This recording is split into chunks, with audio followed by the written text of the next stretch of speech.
안녕하세요. 저는 경기도에 살고 있는 30대 여자입니다. 평소 사연을 들으며 내가 겪은 일도 사연이 될까? 하고 고민만 하다가 큰 용기 내어 보내봅니다. 남편은 제가 자주 가던 김밥집의 사장님이었어요. 그 가게의 계란김밥을 무척이나 좋아해 거의 매일 사 먹다시피 했었죠. 그러다 보니 자연스럽게 안면을 트고 지냈고 언제나 성실하고 밝은 남편의 모습에 눈길이 갔어요. 그러던 어느 날 저는 깨달았죠. 김밥집을 찾는 이유가 계란김밥이 아닌 남편이라는 것을요. 전 남편을 좋아하게 되었고 적극적으로 다가갔어요. 그런 저에게 남편은 이렇게 말하더군요. 저 한번 다녀왔어요. 딸도 있고요. 이제 5살인데 제가 키우고 있어요. 남편의 말에 조금 놀라긴 했지만 포기가 되지 않더라고요. 사랑에 빠지니 그 큰 문제가 한없이 사소하게 느껴졌습니다.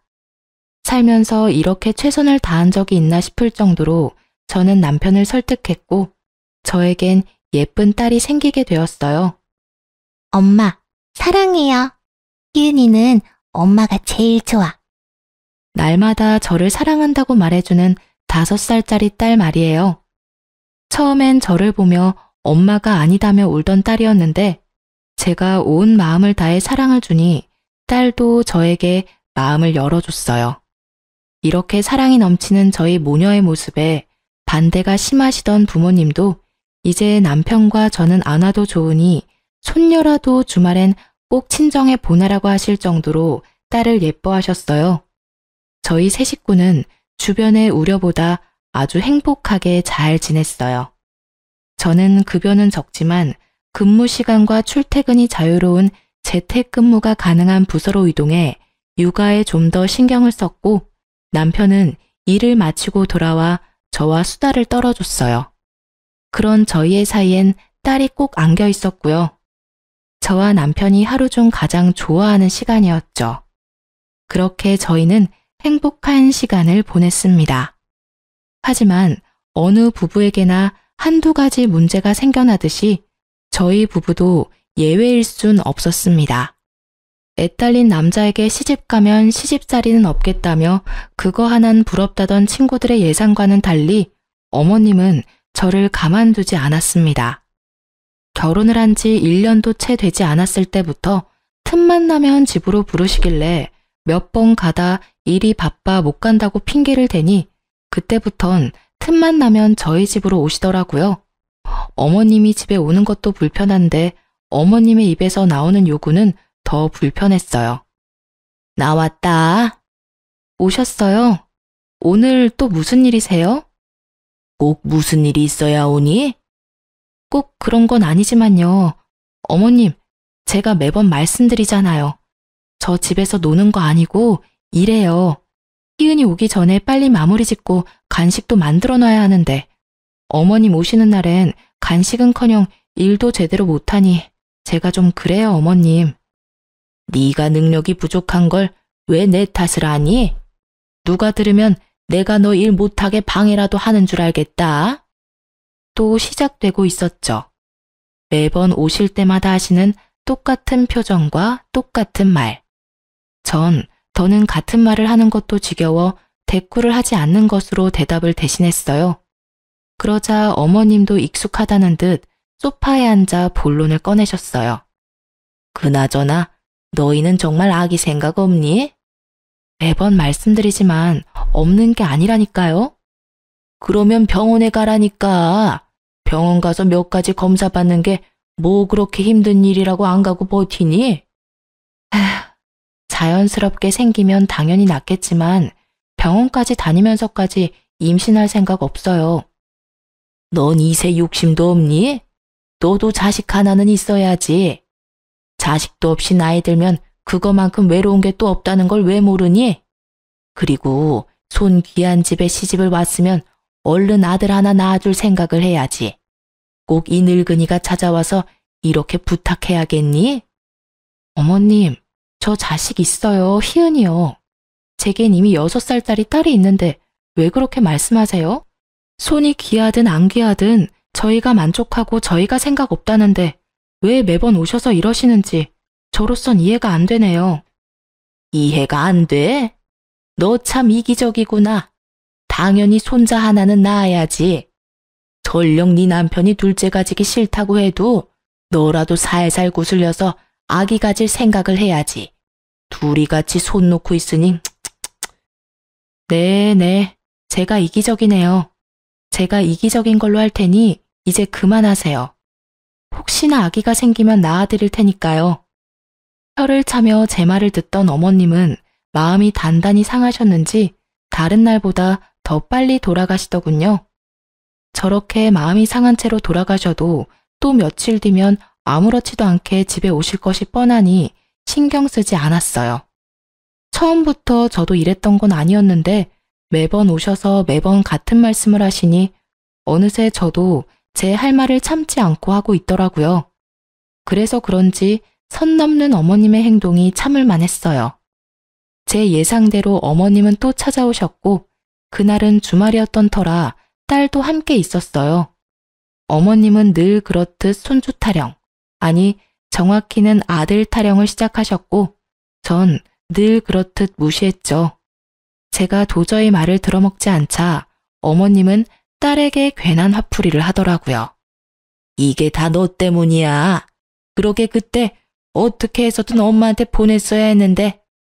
아니 애초에 네가 남자로 태어났으면 얼마나 좋아?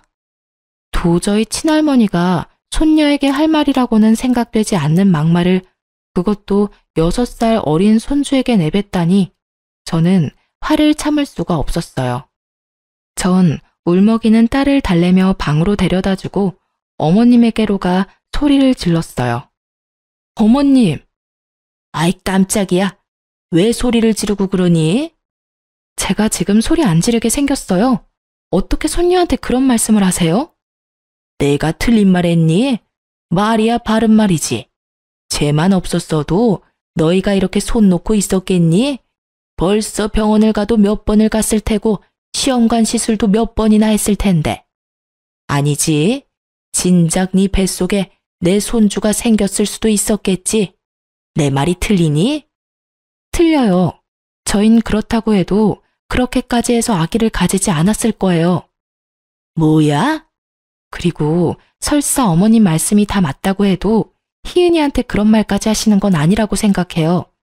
희은이한테 그런 말씀하셔서 상처 주시려거든 2번 다시 이 집 찾아오지 마세요. 뭐? 찾아오지 말라고? 넌 무슨 말을 그렇게 하니? 제 자식한테 상처 주는데 그럼 제가 가만히 있어야 하나요? 아무리 어머님이라도 희은이한테 상처 주시는 거 전 가만 보고 있을 생각은 없으니까 2번 다신 그런 말 꺼내지도 마세요. 아시겠어요? 참나, 내가 너 무서워서 무슨 말이라도 하겠니? 이러다간 영 끊는다는 말까지 하겠구나. 요즘 애들 무섭다더니 어떻게 며느리가 시어머니한테 찾아오지 말란 말을 하니? 내가 오죽 답답했으면 그랬겠어? 오늘은 이만하고 돌아가 주세요. 저는 어머님이랑 언성 높이고 싶지 않아요. 가지 말라고 붙잡아도 갈 테니 걱정하지 마. 못된 것 같으니라고. 어머님은 역정을 내고 돌아가셨고 그날 밤 딸의 말이 제 억장을 무너뜨렸습니다. 엄마, 나 다른 데로 가? 어? 그게 무슨 말이야? 할머니가 그랬잖아. 보냈어야 했다고. 나 다른 엄마한테 가야 해? 난 지금 엄마가 좋은데. 나 엄마랑 살면 안 돼? 안 되긴.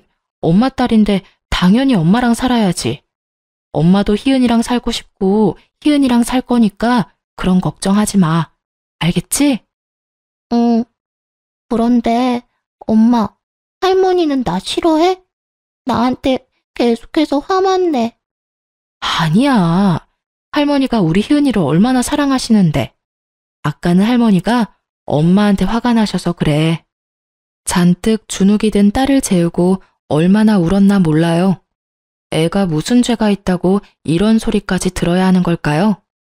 그렇지 않아도 사이가 좋지 않았던 어머님과 저의 사이엔 찬바람이 쌩쌩 불었고 그 사이에 남편이 어떻게든 풀어보려 무던히도 애를 쓰더라고요. 여보, 희은이가 할머니 할아버지 보고 싶대. 난 싫어. 당신이 그날 직접 못 들어서 그래. 다시 생각해봐도 내 상식에선 이해할 수도 없고 이해하고 싶지도 않아. 그날 밤에 희은이가 뭐라는 줄 알아? 할머니가 자기 싫어하냐고 하더라. 내가 그 말 듣고 얼마나 울었는지 알아? 자기 마음 다 이해해. 당신이 희은이 엄마인 것처럼 나 역시 희은이 아빠인데 왜 안 속상하겠어. 나도 화도 나고 속상하지만 희은이가 보고 싶다잖아. 그러니 어쩌겠어. 우리가 한 발 물러서야지. 우리 딸은 누굴 닮아서 그렇게 착한 거야? 내가 미쳐 정말. 누굴 닮긴 정말 몰라서 물어? 당신 닮았다고? 아니, 당신. 당신 닮아서 우리 희은이가 저렇게 착해. 난 무슨 복인가 몰라? 집에 두 여자가 이렇게나 착하니 말이야. 사탕 발린 말에도 소용없거든? 말은 그렇게 했지만 딸이 보고 싶다고 하니 더는 고집 부릴 수도 없더라고요. 그리고 지금은 저를 이렇게 달래고 있는 남편이지만 처음 얘기를 들었을 땐 저보다 더 불같이 화를 내며 어머님께 난리를 부렸던 터라 어머님도 좀 나아지셨겠지 했어요. 하지만 어머님은 언제나 그러셨듯이 제 예상을 완벽하게 벗어난 엄청난 일을 벌이고 계셨어요. 아무것도 모르는 전 딸의 바람대로 시댁으로 갔고 조금은 유해지신 어머님을 보며 그래도 조금은 반성하고 계신가 보다 하고 생각했네요. 앞으로 어떤 일이 일어날지 상상도 못했으니까요. 평온한 나날들이 지나고 집안의 중요 행사가 다가오고 있었어요. 바로 딸의 생일이요. 결혼하고 처음 준비하는 딸의 생일에 저는 조금 들떠 있었어요. 한 달 전부터 메뉴를 고민하고 일주일 전부턴 남편과 몰래 시식까지 해보며 직접 음식을 만들어 보았어요. 거기에다 무려 뽀로로 나오는 루피 케이크도 만들었고요. 집을 키즈카페 파티룸 못지않게 꾸며놓고선 딸을 데리러 유치원으로 향했어요. 꽃도 한 송이 사들고요. 아이들은 유치원 안 놀이터에서 놀고 있었고 딸도 신나게 놀고 있더라고요. 딸을 발견한 저는 딸을 부르려는 찰나 제 옆에 누군가가 제 딸을 부르더라고요. 희은아! 제가 알기론 딸의 유치원에 희은이란 아이는 없었던 터라 놀란 눈으로 딸을 부르는 여자를 보았고 그 여자는 제 딸을 향해 두 팔을 벌리고 있었어요. 엄마! 딸은 제가 아닌 다른 여자에게 엄마라고 부르며 뛰어가 안기더라고요. 딸을 다정하게 부르던 사람은 다름 아닌 남편의 전부인이었습니다. 엄마, 왜 이제 왔어? 나 엄마 진짜 보고 싶었는데. 엄마도 우리 희은이 정말 보고 싶었어. 엄마가 미안해. 부둥켜 안고 우는 두 사람을 보니 왜인지 제가 방해꾼 같은 느낌이 들더라고요. 전 딸아이가 절 발견하기 전에 황급히 자리를 피했어요. 방해꾼이 되는 것이 싫기도 했지만 아이가 저와 친엄마의 사이에서 곤란해하는 모습도 보고 싶지 않았어요. 딸의 생일이었으니 그 마음은 더 컸죠. 전부인도 딸의 생일날 아이가 얼마나 보고 싶었으면 유치원까지 찾아왔을까 하는 생각도 들고요. 전 발이 이끄는 대로 걸었고 정신을 차려보니 남편의 가게 앞이었어요. 여보? 지금 희은이 데리러 가야 하는 시간 아니야? 그게 희은이는 엄마랑 갔어. 뭐? 엄마? 당신이 엄마잖아. 그게 무슨 소리야? 설마. 희은이 친엄마가 유치원에 왔더라고. 두 사람 부둥켜 안고 우는데 내가 끼면 안 될 것 같아서 그냥 몰래 빠져나왔어. 그러고 걷다 보니 당신한테 와버렸네. 당신 괜찮아? 준비 많이 했잖아. 난 괜찮아. 하나도 안 괜찮은 표정인데. 사실 나 좀 섭섭해. 친엄마니까 당연히 반갑겠지 싶다가도 그렇게까지 반가운 일인가 싶고. 하여튼 그래. 나 원래 이렇게까지 속 좁은 여자 아닌데 왜 이러나 모르겠어. 당신 속 안 좁아.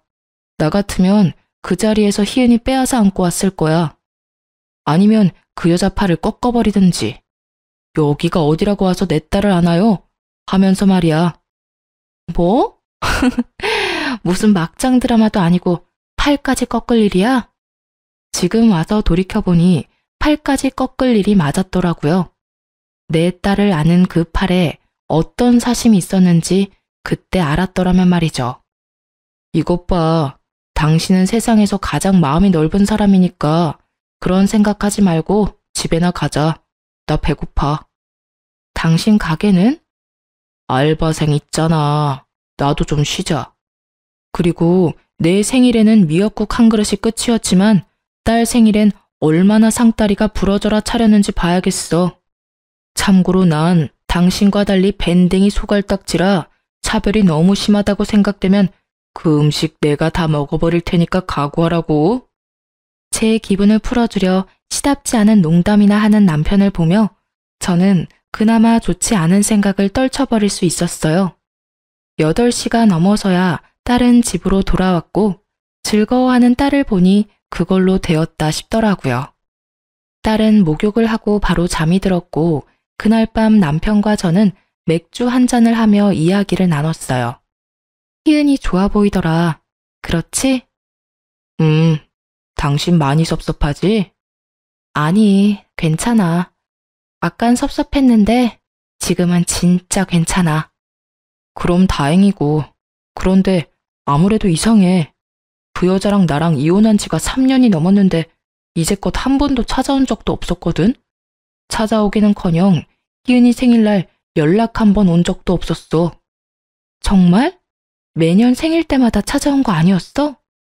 아니야. 사실 아까 당신한테 그 여자 찾아왔다는 말을 듣는데 그땐 말을 못해서 그렇지 깜짝 놀랐다니까. 희은이 유치원이 어딘지도 몰랐을 텐데 유치원 찾아온 것도 그렇고. 아, 아까 희은이 데려다 줄 때 전화 왔었잖아. 내 번호는 또 어떻게 한 거지? 나 집도 이사하고 번호도 바뀌어서 알 방법이 없었을 텐데 말이야.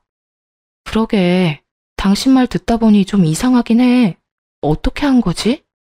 갑작스러운 전부인의 등장엔 의문이 가득했지만 그 의문을 풀 시간은 저희에게 주어지지 않았어요. 한번 딸과 시간을 보낸 전부인은 생각보다 자주 딸을 찾아왔습니다. 저와 겨우 정을 붙인 딸과 이젠 추억을 쌓을 일만 남았다 생각했는데 갑작스러운 친엄마의 등장에 딸은 혼란스러워 보이더라고요.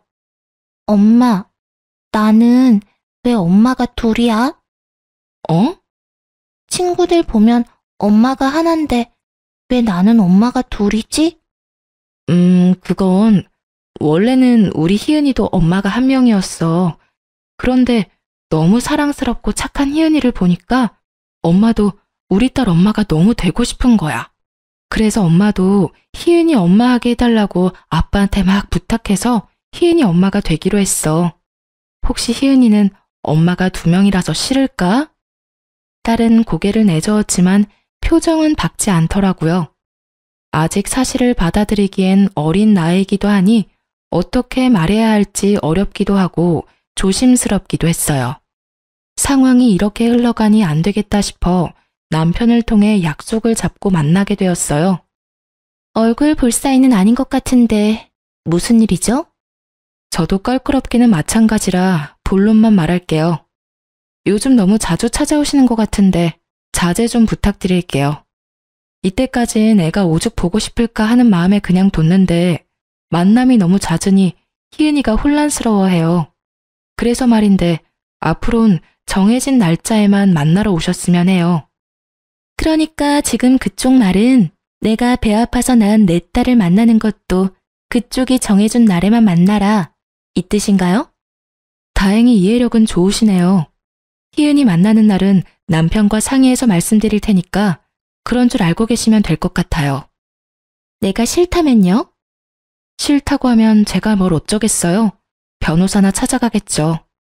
찾아가서 캐캐 묵은 이혼 사유나 들먹이면서 이때껏 한 번도 찾아오지 않다가 인제야 찾아와서 이 난리를 만든다고 어린애처럼 이르기나 하겠죠.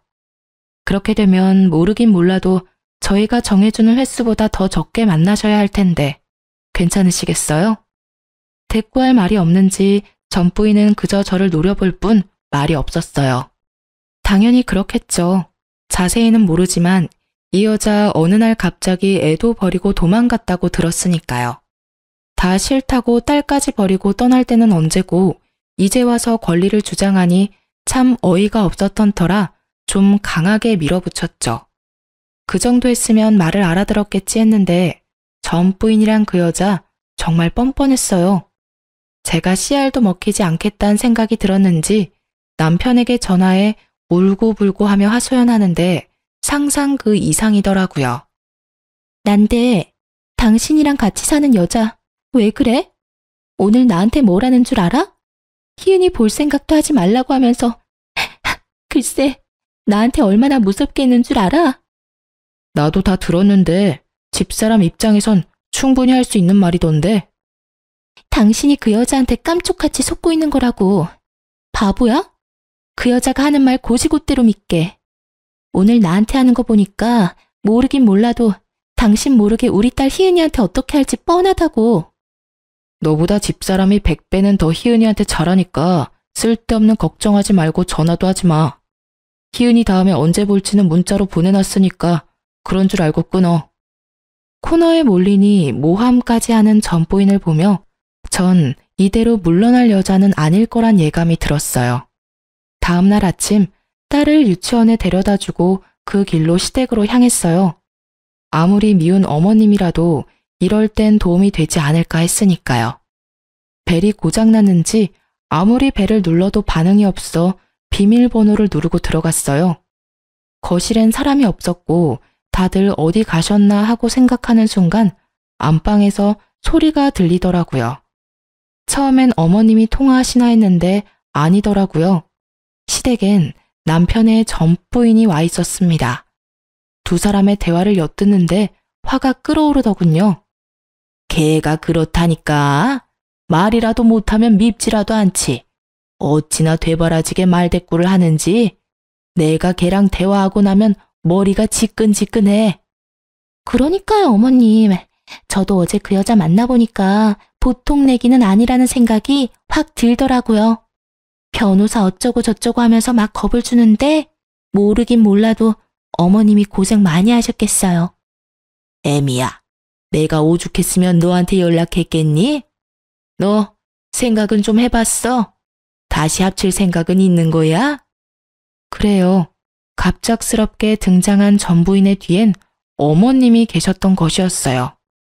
저만 생각이 있으면 뭐해요. 그 사람은 완전 그 여우한테 홀려서 제 말은 들을 생각도 없던걸요. 너만 결정하면 그 문제는 내가 해결해 줄 터이니 그런 걱정은 할 필요도 없다. 저야 당연히 그이랑 다시 합치고 싶죠. 희은이도 그렇고. 그때 제가 미쳤었나 봐요. 그런 식으로 도망치면 안 되는 거였는데. 저 반성 많이 했어요, 어머님. 제가 진짜 잘할게요. 다시 기회 주셔서 감사해요. 알면 잘해. 네가 아범 마음 잘 돌려서 손자 하나만 낳아주면 내가 너 원하는 건 그게 뭐든 다 해줄 테니 넌 내가 시키는 대로만 잘하란 말이야. 알겠니? 그럼요, 어머님. 저 요즘 한약도 먹어요.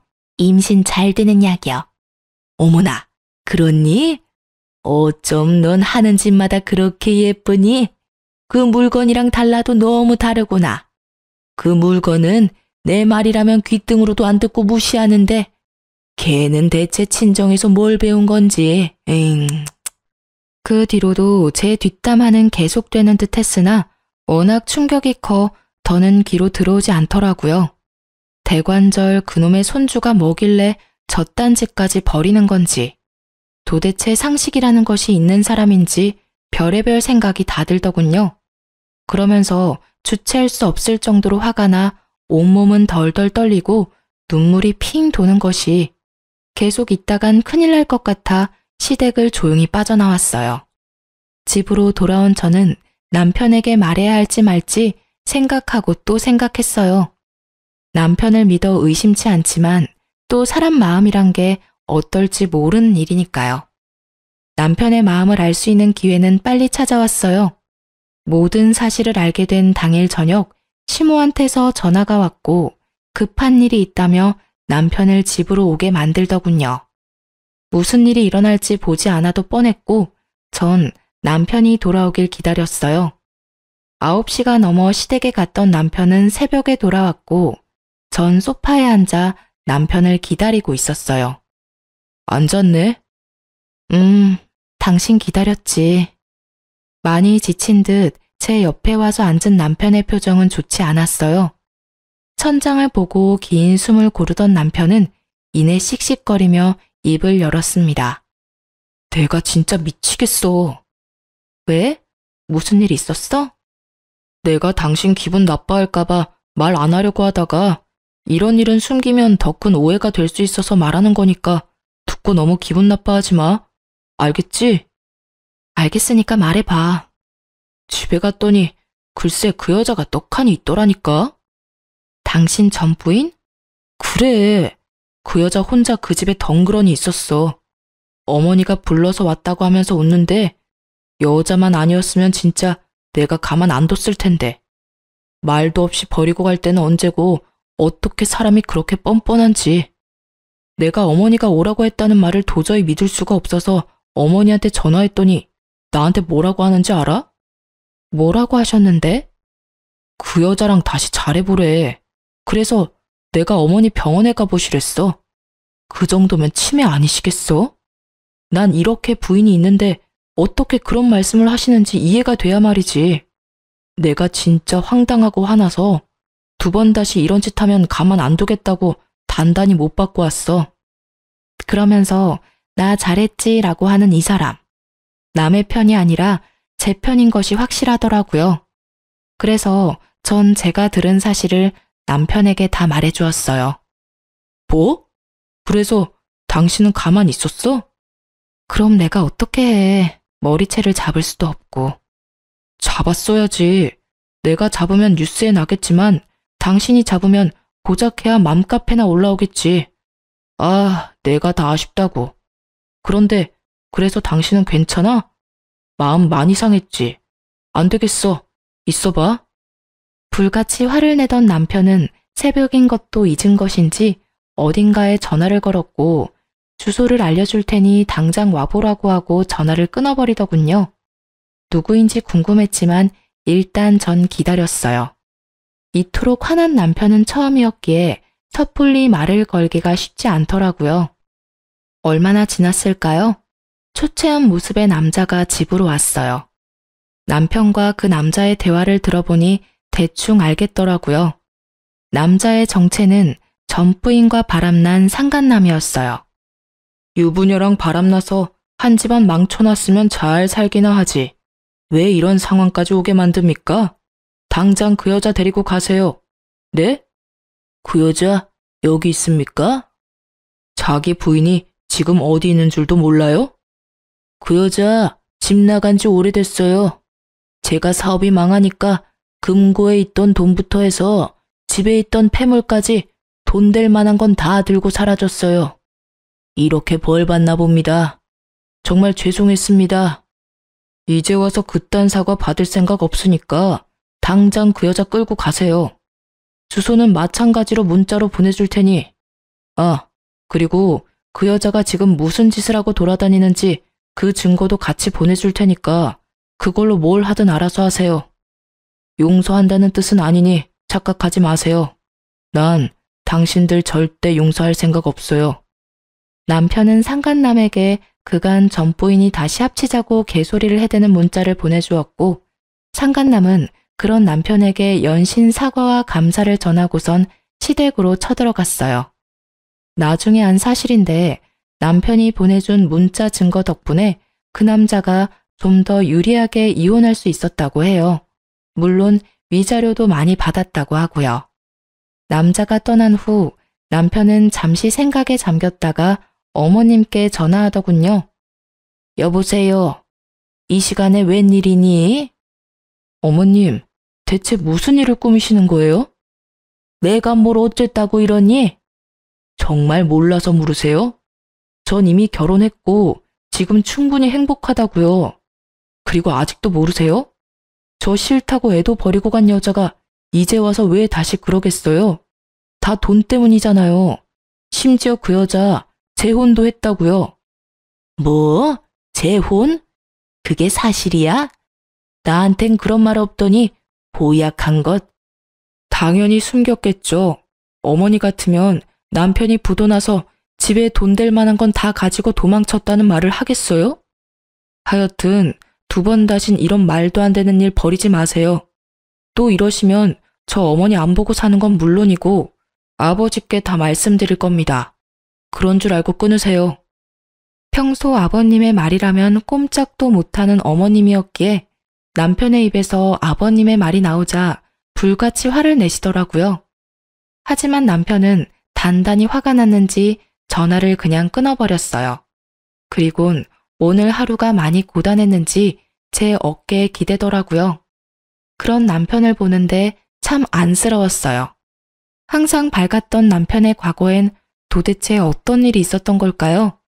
그러면서 저에게 마음의 문을 열어준 남편이 고맙기도 했어요.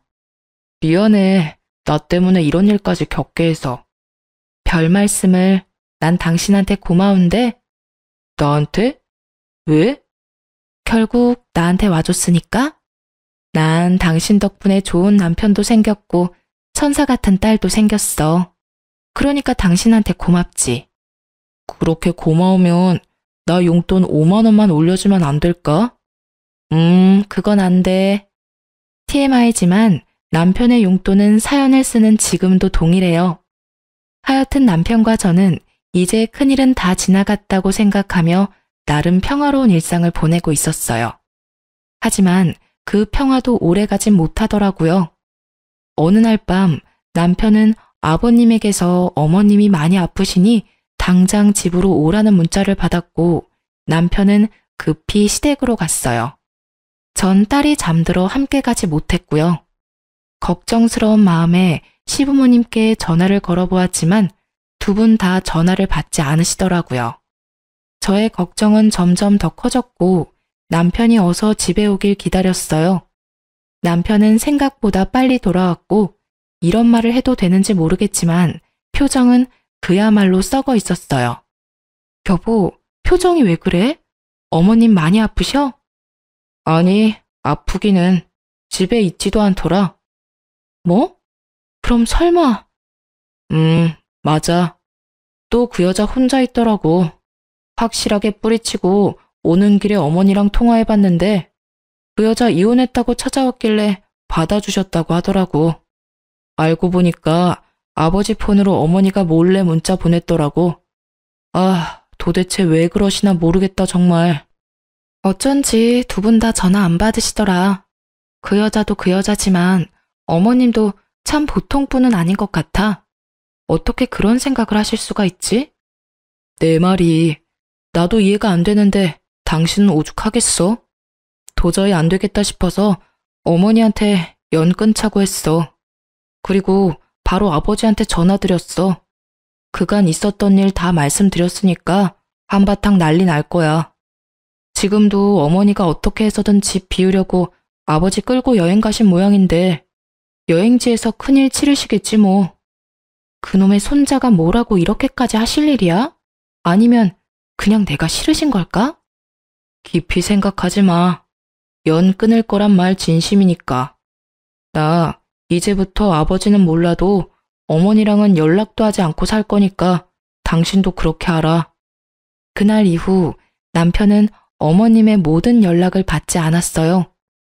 남편이 전화를 받지 않으니 저의 전화통이 불이 날 법도 한데 연락 한 통이 없으니 조금 불안하더라고요. 저의 불안은 곧 현실이 되었고 시모가 집으로 찾아오셨어요. 집으로 들어서면서부터 어찌나 역정을 내시는지 귀가 따가울 지경이었어요. 도대체 네 남편은 내 전화를 언제까지 안 받을 생각이라니? 그것도 그렇고 넌 왜 전화를 안 받니? 네 남편이 나 무시한다고 너까지 나 무시하겠다 이거야? 너도 참 너다. 이런 일이 있으면 네가 나서서 사이를 풀어줄 생각을 해야지. 돈 놓고 있는 것도 모자라서 아예 내 전화를 무시해? 괘씸한 것 같으니라고. 어머님, 그게 무슨 말씀이세요? 전화라뇨. 전화 온 적 없는데요. 어머, 얼굴색 하나 변하지 않고 거짓말도 참 잘하는구나. 여기 버젓이 증거가 있는데 어디서 거짓말이야? 역정을 내며 어머님이 내민 휴대폰엔 저에게 전화를 수십 통을 건 증거가 고스란히 남아있더라고요. 문득 떠오르는 기억 하나가 스쳐갔어요. 그 일이 있고 난 다음 날 남편이 제 휴대폰을 가지고 무얼 하고 있던 모습이요. 저는 황급히 휴대폰을 확인했고 아니나 다를까 어머님은 차단이 되어 있더라고요. 그 급박한 상황에도 제 남편이지만 아내 사랑이 참 대단한 사람이라는 생각이 들더군요. 이래도 우길 거니? 어머님은 머리끝까지 화가 나신 듯 했고 전 휴대폰을 든 김에 남편에게 문자를 보냈어요. 아무리 생각해도 혼자선 이 상황을 해결할 방법이 보이지 않았거든요. 어머님은 저에게 화를 내시고 전 그 모진 말들을 들으며 남편만을 기다렸어요. 얼마쯤 지났을까요? 어머님의 역성이 절정에 다다를 그때 남편이 가쁜 숨을 내쉬며 집으로 급히 들어왔어요. 너 내 말이 우스운 거냐? 왜 아까부터 대답이 없어? 넌 친정에서 어른이 뭐라고 말하든 다 무시하라고 그리 배웠니? 사돈도 대단하시다. 일이 되바라진 것을 어떻게 남의 집 귀한 아들한테 시집 보낼 생각을 했는지. 나 같으면 창피해서 어디 내놓지도 못했겠구먼. 뻔뻔하기가 아주 하늘을 찌르는구나. 어머니, 지금 여기서 뭐 하시는 거예요? 넌 왜 왔니? 내 얼굴 보기 싫어서 내 연락도 안 받더니. 왜겠어요? 어머니 이러실까 봐 왔죠. 왜 여기까지 찾아오셔서 이 사람 못 살게 구실까 봐요. 이 사람이 뭘 그렇게나 잘못했다고 그런 말까지 하시는 거예요? 사실 이 사람이 피해자예요, 어머니. 멀쩡한 처녀가 애 딸린 이혼남한테 시집와서 굳이 겪지 않아도 되는 일까지 겪게 만드는 것도 미안해 죽을 것만 같은데 꼭 이렇게까지 하셨어야겠어요? 피해자라니? 내가 뭘 어쨌다고 피해자라는 말까지 나오는 거니? 내 원참 아들 키워봤자 어떤 년 좋은 일 시키는 거라더니 옛말 틀린 것이 하나 없구나. 내가 널 어떻게 키웠는데? 내가 너 마누라 역성 드는 꼴이나 보려고 그 정성을 다해서 키운 줄 아니? 전 어머니가 저를 어떻게 키웠는지 그딴 거 안 중요해요. 이제 전 제 가정이 중요하다고요. 뭐야? 내가 죽어야지. 너무 오래 살았더니 별말을 다 듣는구나. 어머니 이러실까 봐 오는 길에 아버지 불렀으니 오시면 같이 가세요. 앞으로는 연락도 하지 마시고 이런 식으로 찾아오지도 마세요. 어머니랑 저 인연 끊고 살아요. 뭐야? 네 아버지가 오고 계신다. 이 말이니? 네, 아마 거의 다 오셨을 거예요. 어머님은 아들과 연을 끊는 것보다 아버님이 오고 계신다는 사실에 더 놀라신 듯 허둥지둥 몸 피할 곳을 찾으시더라고요. 하지만 그런 어머님을 비웃듯 아버님이 오셨고 어머님은 하필 제 뒤에 숨으시더라고요. 당신 내가 한 번만 더 헛짓하고 돌아다니다 걸리면 가만 안 둔다고 그랬지? 여보, 잘못했어요. 난 애들이 전화를 안 받길래 걱정이 돼서 그랬어요. 걱정? 내가 당신은 몰라? 당신이 자식 걱정할 사람이 아니란 걸 누구보다 내가 잘 아는데 어디서 핑계질이야, 핑계질이. 당장 나오지 못해? 여보, 잘못했어요. 아가, 나 좀 살려다오. 네가 나 용서한다고 한마디만 하면 네 아버님도 어쩌지 못할 거야. 응? 이러다 정말 큰일 나겠다 싶었는지 시모가 애원 아닌 애원을 하더라고요. 살며시 손길을 풀이치고 제 몸을 남편의 옆으로 옮겼어요. 더는 숨을 곳이 없어진 시모가 저를 노려보았고 아버님이 시모 귀를 쭉 잡아당기며 질질 끌고 가더라고요. 이 여편네 드디어 잡았네. 한 번만 더 애들한테 찾아와서 이딴 짓 벌였다간 그 나이에 맨몸으로 쫓겨날 줄 알아. 알겠어?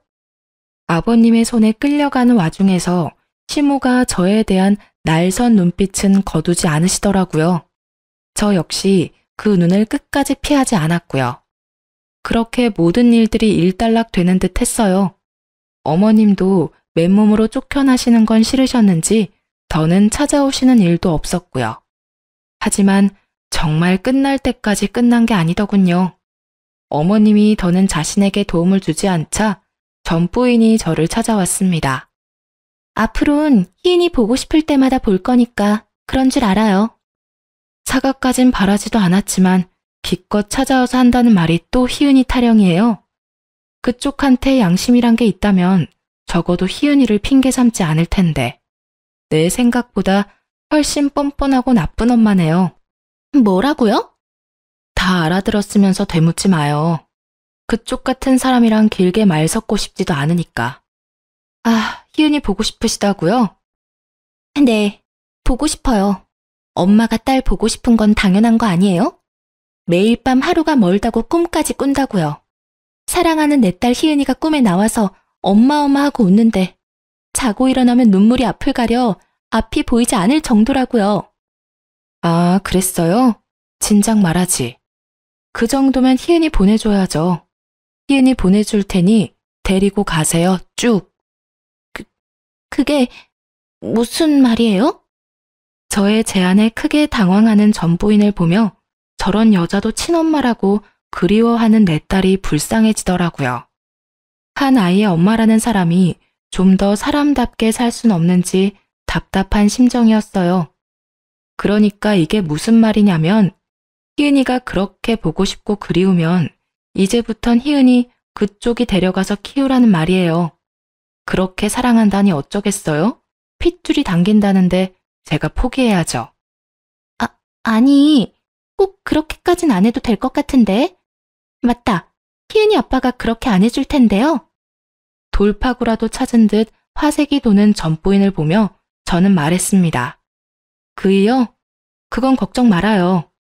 희은이에 관한 일이라면 그게 뭐든 저한테 다 맡기기로 했으니까요. 아마 이해할 거예요. 시간 끌 일도 아니고 오늘 데리고 갈래요? 짐은 금방 싸서 보내줄게요. 아니요. 그래. 집이 좁아서 일단 애랑 같이 살 집부터 구하고 그러고 다시 연락할게요. 아, 그래요. 그럼 그렇게 해요. 만약 다시 찾아온다면 우리 희은이 앞으로는 그쪽이 키우겠다는 뜻으로 알고 짐부터 싸서 다 보내줄 테니 그런 줄 알고요. 들어보니 이때껏 양육비를 한 번도 준 적 없더라고요. 그래서 저희도 줄 생각 없으니 그런 생각은 하지도 않는 게 좋겠죠? 아무 말도 못하고 앉아있는 전부인을 앞에 두고 마지막 한마디를 던졌어요. 요즘 애 하나 키우는데 드는 돈이 장난 아니라고 하던데 될 수 있으면 빨리 집 구해서 데리고 가줘요. 학교 갈 날 몇 년 남지도 않아서 걱정이었는데 얼마나 다행인지. 하여튼 고마워요. 연락 기다릴게요. 자기 뜻대로 되지 않아 몸까지 떨어대는 전부인을 두고 카페를 나서는데 얼마나 통쾌한지 한참을 웃었어요. 저의 예상대로 더는 전부인에게서 연락이 오지 않더군요. 남편의 말로는 아예 번호조차 바꾼 것 같다고 했어요. 그 여자 진짜 모성애라곤 없는 사람이었어요. 또 모성애가 없는 한 사람, 어머님은 아버님께 크게 혼나셨는지 남편을 찾아와 그야말로 손이 발이 되게 비셨어요. 가게까진 무슨 일이세요? 제가 가게에 있을 거란 생각을 하지 못하신 어머님은 저를 보더니 쭈뼛쭈뼛 하시더라고요. 그것도 잠시 찬바람이 쌩쌩 부는 남편을 향해 애원하기 시작했어요. 아들, 엄마 한 번만 용서해주면 안 되겠니? 이 엄마 좀 살려다오. 왜요? 아버지가 저한테 용서받고 오라고 하세요? 아니면 저한테 용서라도 받으면 아버지 마음이 풀릴까 하는 기대라도 하고 오셨어요? 너도 알다시피 네 아버지 성격이 보통 아니지 않니? 카드도 다 끊어버리고 생활비도 쥐똥만큼 주는데 이 엄마 답답해서 살 수가 없어 아들. 그러니까 네가 이 엄마 좀 용서해주면 안 되겠니? 네가 용서했다고 딱 한마디만 해주면 네 아버지 마음도 금세 풀릴 거다. 어머니, 정말 대단하시네요. 진심을 담아 용서를 구하셔도 고민스러울 판국에 어머니 살자고 용서를 해달라고요? 참 참 꿈도 크시네요. 그리고 왜 저한테만 용서를 구하세요? 그때도 말씀드렸다시피 이 사람이 제일 큰 피해자라고요. 이 사람한테 당장 사과하세요. 방금까지만 해도 애절하게 애원을 하던 어머님은 남편이 저에게 사과를 하라고 하니 언제 그랬냐는 듯이 돌변에 소리를 지르더라고요. 그렇게는 못한다. 이게 다 저 물건이 손주 하나 못 낳아서 일어난 일인데 내가 왜 사과를 해야 하니? 사과는 저 물건이 나한테 해야지. 어머님의 뻔뻔스러움에 저는 그저 웃음만 나더라고요. 그런 저를 본 어머님의 입에선 결국 욕이 나왔어요. 이년이? 네가 지금 웃어? 내가 지금 누구 때문에 이렇게 됐는데 네 년이 웃어? 감히? 욕을 얻어먹고 나니 저는 침묵할 수가 없더라고요. 그래서 남편 대신 제가 나섰어요. 일이 이렇게까지 된 건 저도 다른 사람 탓도 아닌 어머님 때문이에요. 어머님이 애초에 그 손자 타령만 하지 않으셨어도 이런 일은 벌어지지도 않았어요. 제가 많이 양보해서 손자 타령까진 그러실 수 있다고 쳐도 그 여자까지 불러들인 건 정말 하면 안 되는 행동이었고요. 어머님, 정말 저한테 크게 실수하신 거예요. 뭐? 실수? 이년이 진짜? 시모가 욕설을 뱉으며 저에게 달려들었고 그런 어머님을 남편이 막아섰어요. 너 진짜 끝까지 전연편만 드는 거니? 네, 그러니까 저 사람한테 욕하지 마시고 손댈 생각도 하지 마세요. 이제 진짜 찾아오지 마세요. 마지막 부탁이자 경고예요, 어머니. 뭐야? 한 번만 더 찾아오시면 제 손으로 아버지랑 이혼시켜 드릴 테니 그런 줄 아시고 가보세요. 남편의 단호한 태도에도 어머님은 멈출 생각이 없어 보였고 그런 어머님을 보던 남편은 휴대폰을 꺼내 아버님께 전화를 거는 신용을 했어요. 너 지금 누구한테 전화하니? 설마 네 아버지한테 하는 건 아니지? 아니긴 왜 아니겠어요? 제가 아무리 말해도 못 알아들으시니 어쩔 수 없이 아버지 또 부르는 수밖에요. 예, 나 지금 간다 가. 다신 찾아오지 않을 테니 네 아버지한텐 전화하지 말아다오. 나 지금 가. 어머님은 허겁지겁 가게를 나가셨고 그 후론 찾아오거나 연락하시는 일은 없었어요.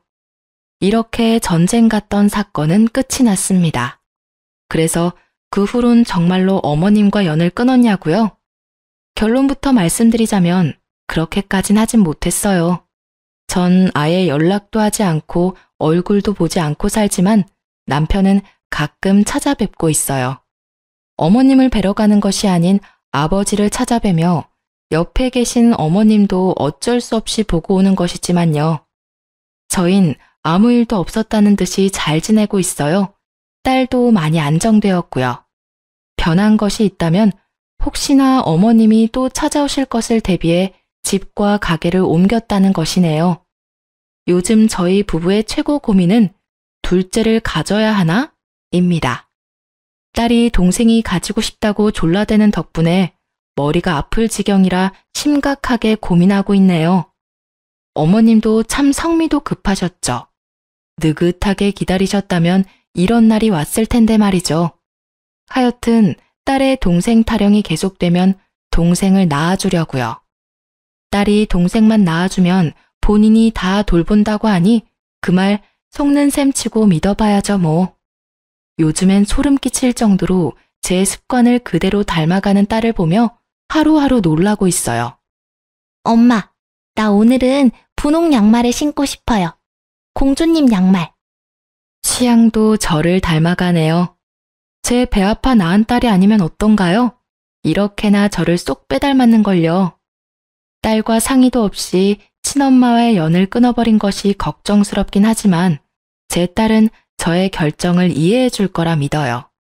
바르고 사랑스럽게 잘 키워볼 테니 응원해 주세요. 제 긴 사연 들어주셔서 감사합니다.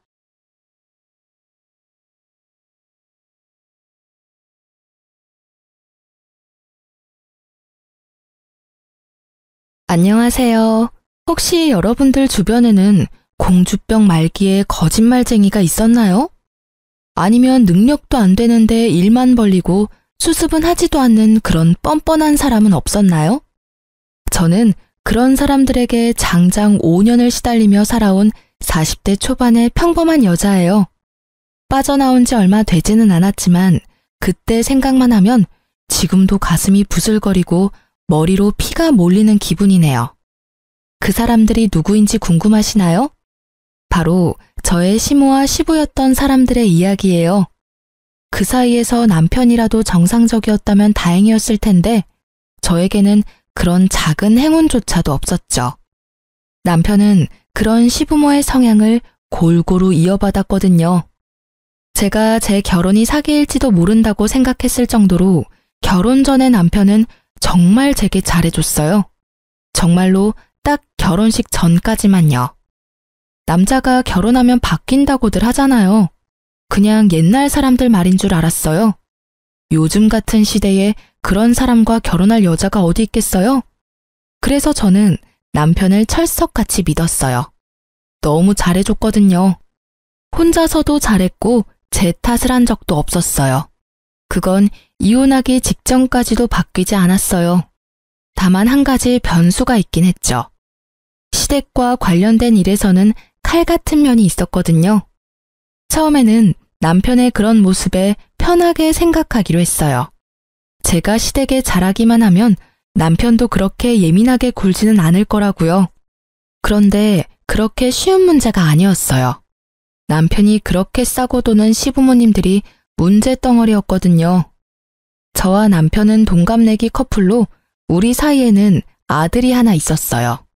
결혼 5년 차에 저는 그 시댁과의 마찰이 극에 달하기 시작했어요. 처음에는 별거 아니었어요. 시모가 공주병 말기에 어떤 일이든 손가락 하나 까딱하지 않는다는 것은 결혼 직후 알게 된 사실이었어요. 신혼여행 직후 인사하러 들른 시댁에서 시모가 처음 한 말은 고생했니 잘 왔다가 아니었거든요. 그래, 이제 너도 우리 집 식구가 됐으니 한 사람 몫을 하는 게 맞다고 생각한단다. 그러니 이번 주말에 우리가 먹을 밑반찬과 요리를 몇 가지 해오거라. 저는 당황했어요. 시댁에 잘하기로 마음먹긴 했지만 이렇게 바로 이런 일을 시킬 줄 몰랐거든요. 그래도 제가 할 수 있는 말이 뭐가 있겠어요? 네, 어머님. 혹시 못 드시는 거 있으면 미리 말씀해 주세요. 이 말뿐이었죠. 그렇게 말하고 돌아오는 길에 남편에게 이에 대해 말했죠. 나 요리도 제대로 못하는데 갑자기 이게 무슨 일인지 모르겠어. 게다가 일도 하는데 주말마다 음식을 해오라고? 아, 진짜. 당신이 어머님한테 말해서 식이라도 좀 늦춰줄 수 있을까? 대학 때 독립해 자취를 하며 일하다가 결혼을 하게 된 제가 요리에 익숙하지 않는 건 당연한 일이었어요. 게다가 요리를 잘하지도 못했고요.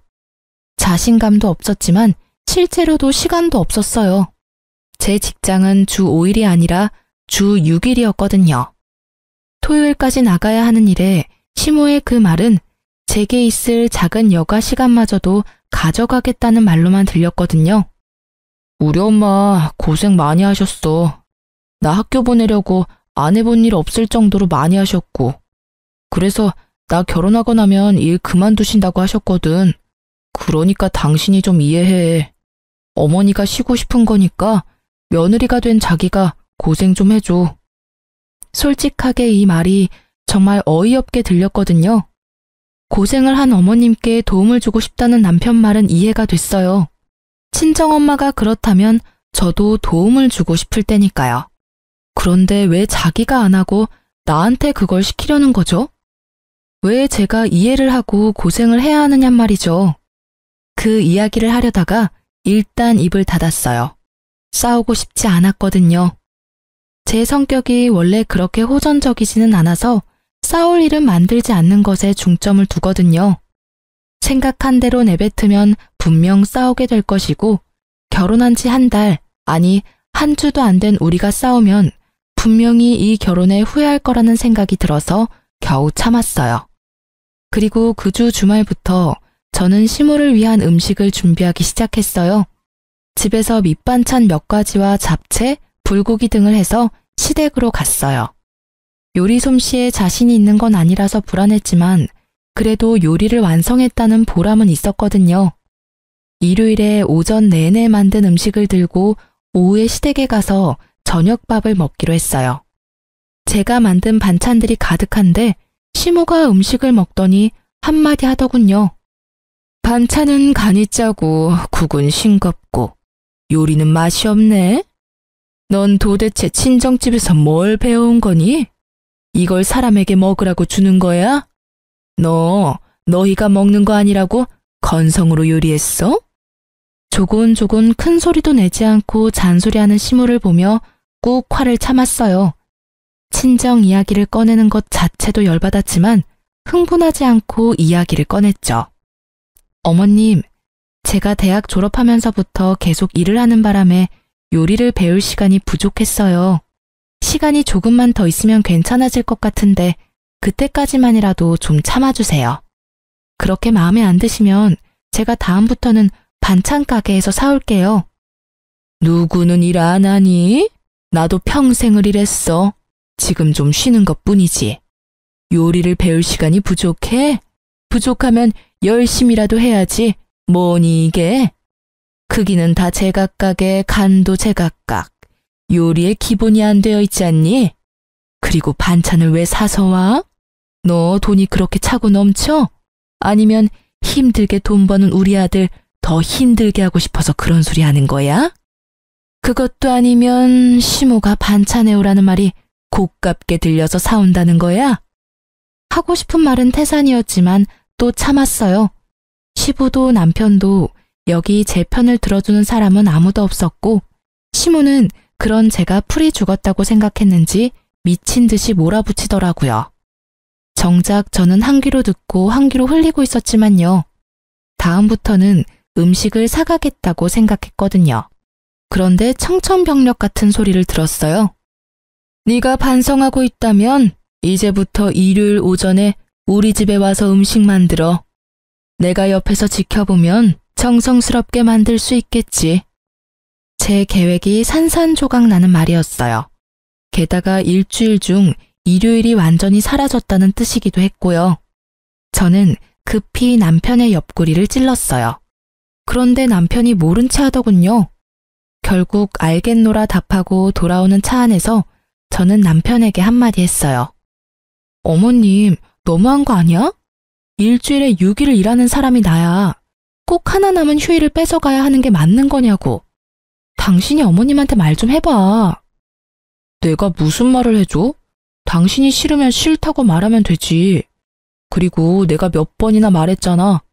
우리 엄마 고생하셔서 자기한테 부탁한다고. 하겠다고 했으면 그냥 하면 되지. 왜 나한테 그런 말을 해? 당신 나랑 결혼한 이유가 당신 어머니 고생한 거 나한테 보상받으려고 그런 거야? 무슨 말을? 내가 왜 그런 이유로 당신이랑 결혼을 해? 그런 거 아니야. 당신도 진짜 너무하네.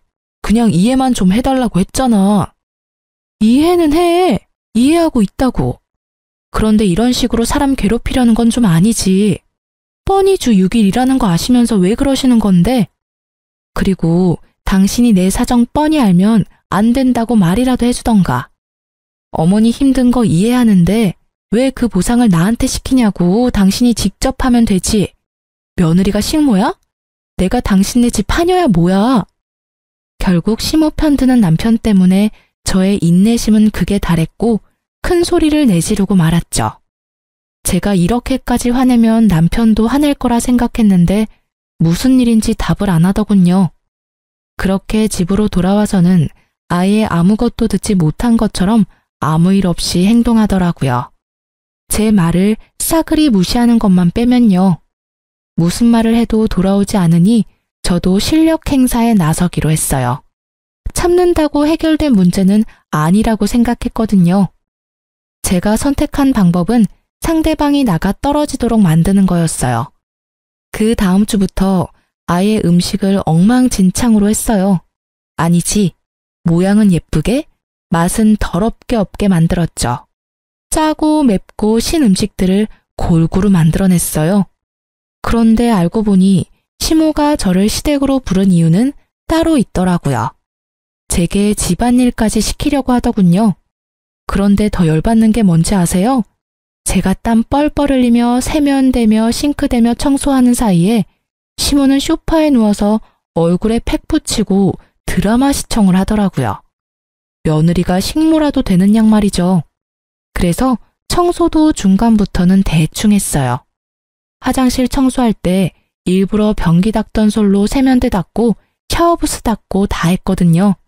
그걸 보던 시모가 저한테 소리를 지르더라고요. 예, 너 변기 닦던 솔로 세면대를 닦으면 어떡하니?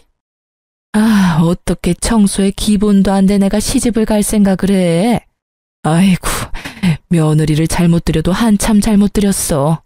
어떻게 저런 게 들어와서 사람 속을 뒤집어 놔? 할 줄 아는 게 어째 하나도 없는 거야? 죄송해요. 시키는 일이 많아서 빨리 하려다 보니 어쩔 수 없었네요. 아, 그러고 보니까 세탁기랑 건조기도 봐야 하는데? 저는 일부러 염장 뒤집어 놓듯 웃으며 이야기하고는 급한 척하며 세탁기 쪽으로 갔죠. 그리고 시모에게 크게 소리쳤어요. 어머님, 죄송해요. 검은색 바지랑 흰색 옷을 같이 빨았는데 물이 들었어요. 아, 건조기에 넣었던 아버님 바지도 줄어들었는데 어떡하죠? 제 말에 시모가 또 후다닥 달려와서는 한참을 소리쳤어요. 너 일부러 이러는 거니? 세탁기에 색깔 빨래 따로 하는 건 기본이잖아. 그리고 건조기 돌릴 때도 안 되는 것부터 확인하고 넣었어야지. 죄송해요. 제가 시간이 너무 촉박해서요. 오늘 저녁에 약속이 있는데 이 짧은 시간에 밑반찬에 요리며 화장실 청소, 싱크대 청소, 빨래까지 하려니 정신이 없었네요. 그러게 왜 일요일에 약속을 잡아? 일요일은 시댁 오는 날이라고 내가 말했지? 그런데 제가 6일을 일을 하니까 약속 잡을 시간이 없었어요. 어머님은 모르시겠지만 오늘 저녁에 저희 친정아버지 생신이거든요. 그래서 가족들이 모이기로 해서 뺄 수 없거든요. 넌 네 가족만 중요하고 우리는 중요하지도 않니? 우리하고 한 약속이 먼저지. 네 아버지 생신 축하면 다른 날 해주면 될 걸 왜 굳이 일요일 저녁으로 시간을 잡아? 그리고 너 매번 맞벌이로 하는 걸로 넘어가려고 하는데 네가 도대체 얼마나 번다고 생색이야? 어휴, 며느리 복도 없는 내가 잘못이지. 어머님이랑 제가 언제 약속을 했나요? 어머님은 저한테 그냥 오라고만 하셨잖아요. 제가 그날 무슨 일이 있는지 물어보지도 않았고요. 그러면 다음 주 일요일에는 약속을 잡을 거니까 그날은 좀 빠질게요. 선약이 있으면 빠져도 되는 거 맞죠? 야, 너 지금? 시모는 어이가 없어도 한참 없는지 말도 잊지를 못하더군요. 하긴 속으로 욕을 한 바가지 하고 싶었을 거예요. 그치만 제가 그 욕 들을 필요는 없잖아요. 어머님은 며느리 복이 없는 게 아니에요. 매주 반찬 만들어 오는 며느리가 요즘 세상에 어디 있다고요? 그럼 다음 주는 좀 쉴게요. 어머님이 알아서 음식 만들어 드세요. 저는 그렇게 말하고 시댁에서 나왔어요. 하지 말아야 할 말을 했다는 생각보다 지금 이 순간의 개운함이 더 컸죠. 어른한테 대들고 싶지는 않았지만 상황이 상황이었으니까요. 시모의 저런 모습들이 저를 교육시키려 한 것처럼 보였거든요. 하라고 하면 무조건 해야 하는 그런 사람으로요. 그런데 그게 며느리인가요? 그건 고용인과 고용주 사이잖아요. 저는 시모의 그런 횡포에는 맞춰줄 수 없었어요. 그리고 그날 저녁에 남편이 집에 와서 저한테 한바탕 쏟아내더라고요. 당신 도대체 어머니한테 뭐라고 했길래 어머니가 알아놓으셔? 오늘 아침에 무슨 일이 있었던 거야? 어머니는 당신이 어머니한테 도를 넘은 말을 했다는데 사실이야? 도를 넘은 말? 당신은 내가 아무렇지도 않은 일에 도 넘은 말 내뱉는 사람이라고 생각해? 제 말에 남편이 당황하더군요. 내가 아무것도 아닌 일에 도가 넘는 말 해대는 그런 여자로 보이냐고. 남편은 제가 절대 그런 사람이 아니라는 걸 알 거예요. 남편이 흥분하면 그걸 가라앉히는 게 항상 제 역할이었으니까요. 게다가 도가 지나친 말을 하지 않았고 남편에게는 싸울 거리도 주지 않았기에 저희는 연애 기간에도 남들 다 아는 사랑 싸움 한 번 한 적 없었어요. 그걸 알고 있는 남편은 제 말에 당황한 거예요. 그건 아니지. 그런데 어머니가 그런 말을 하시잖아. 어머니가 나한테 거짓말을 할 필요가 어디에 있어? 어머님이 뭐라고 하셨는데? 내가 아무 이유도 없이 어머님한테 나쁜 소리 했다 그러셔? 오해가 있겠지. 아니면 당신이 일을 하기 싫어서 그런 말을 했다거나 그런 일도 있으니까. 당신 오늘 무슨 날인지 알아? 결국 제 입에서 남자들이 무서워하는 문장이 튀어나왔죠. 남편이 곰곰이 생각하더니 잘 모르겠다는 어색한 표정을 짓더군요. 오늘이 무슨 날이건 그게 무슨 상관이야. 지금 우리가 대화하는 건 당신이 우리 어머니한테 막말을 해서 그런 거고, 솔직히 당신이 오늘 기념일 때문에 화가 났었어도 어머니한테 화내면 안 되지. 솔직히 당신 요즘 우리 어머니한테 너무하잖아. 너무해? 지금 내가 당신 어머니한테 너무하다는 말 한 거야? 진짜로 너무한 게 누군데? 당신 오늘 우리 아버지 생일인 거 정말 까맣게 잊어버린 거야? 네 어머니 마음 아파 알아누운 것만 눈에 들어오고 네 장인어른 생신은 아예 머릿속에서 삭제했어? 너한테 내가 고작 그 정도밖에 안 되는 거야? 오늘 어머님이 나한테 뭘 했는 줄 알기나 하고 나한테 따지는 거야? 음식에 청소까지 시키길래 오후에 아버지 생신이라고 빨리 가겠다고 했더니 어머님이 뭐라고 했는 줄 알기나 하냐고. 시댁 일이 선약인데 왜 약속 잡았냐고 따지더라. 그게 내 오해야? 어? 정말 분노의 샤우팅이었죠. 그렇게 제가 소리 지르자 남편이 조용해졌어요. 자기 생각에도 그건 아니라는 생각이 들었겠죠. 알고 나니까 좋아? 왜? 또 나한테 따져봐. 큰 소리 치면서 말해보라고. 어이가 없어서. 앞으로 나 절대로 시댁 안 갈 거니까 알아서 해. 그리고 사람이 일을 해주면 돕는 신용이라도 하던지, 미안하다, 잘했다, 수고했다 말이라도 해주던지. 사람을 식모마냥 부리고는 뭐? 며느리 복이 없다고? 정말로 며느리 복이 없다는 게 뭔지 알려줄까? 결국 제 선언과 함께 저는 시댁에 들리지 않았고 시모도 저를 부르지 않았어요. 남편도 시모 이야기는 꺼내지 않았죠. 솔직히 내지르면서 불안하기는 했는데 그래도 참고 사는 건 정말 안 되겠다 싶었거든요. 이러다 진짜로 붙잡혀 살게 되겠다 싶은 생각이 들었으니까요. 불안해하면서 벌인 일이었지만 생각보다 결과는 나쁘지 않았죠. 하지만 그 뒤에 올 일들은 더 나빠졌어요. 결혼 5년 차에 상황이 정말 급변하게 됐거든요. 여보, 우리 본가에서 부모님이랑 같이 살지 않을래? 당신 화도 이제 좀 가라앉았고 어머니도 당신에게 미안해하고 있고. 합가하자고? 그건 절대 못해. 같이 살면 싸우기만 할 거야. 솔직히 나는 그러고 싶은 마음도 없고. 무슨 생각 때문인지는 모르겠지만 난 반대야. 일단 들어봐. 당신도 합가하는 게 더 편할지도 몰라. 우리 애도 아직 어린데 애 봐주신다고 하시잖아. 솔직히 애 키우느라 돈도 많이 드는데 같이 살게 되면 돈도 아끼고 이점도 많다고 생각해. 많은 말이긴 했죠. 육아휴직 동안은 제가 애를 볼 수 있었지만 버는 돈이 얼마 안 되니 저축해둔 돈은 다 써버렸고 다시 일은 하러 가야 하는데 애를 어린이집에 맡기기에는 애가 아직 어렸으니까요. 분명 시모가 도와주면 수월한 면도 있을지도 몰랐어요. 하지만 시모와 제 궁합이 정말 최악이라는 게 문제였죠. 저는 시댁에 가지 않기로 했었지만 추석이나 설 같은 명절과 각종 시댁 경조사에까지 가지 않겠다고 말한 건 아니었어요. 주말마다 오라고 했던 일을 가지 않게 된 거였으니까요. 그런데 문제는 제 기강을 잡으려고 텃세를 부리려고 했던 시모가 다른 쪽으로 저를 괴롭히게 됐다는 점에 있었어요. 보통 어른들 보러 갈 때는 점잖게 꾸미고 가잖아요. 그런데 제가 꾸미고 올 때마다 시모가 제 물건을 탐내더라고요. 처음에는 가방이었어요. 그 가방은 제가 신혼여행 돌아오면서 큰맘 먹고 산 가방이었거든요. 그걸 달라고 하시더군요. 가져갈 가방이 없다면서요. 저는 당연히 당황하며 급히 돌려 말했죠. 신혼여행 기념으로 사온 거니 다음에 다른 가방으로 제가 직접 선물해드리겠다고 말이죠. 솔직히 돈이 아까운 것보다는 추억이 있는 가방을 시모에게 주고 싶지 않은 마음이 더 컸거든요. 그런데 못 주겠다는 뜻을 내비추자마자 시모가 아이고 내 팔자야 하면서 또 죽는 소리를 하더라고요.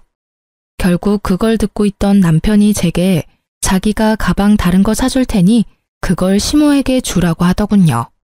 남편의 말 한마디에 결국 그 추억이 담긴 가방은 시모에게 넘어갔죠. 그런데 그 한 번뿐이 아니었어요. 그 뒤로도 제 액세서리며 화장품이며 제가 가지고 있는 걸 막무가내로 달라며 떼를 썼어요.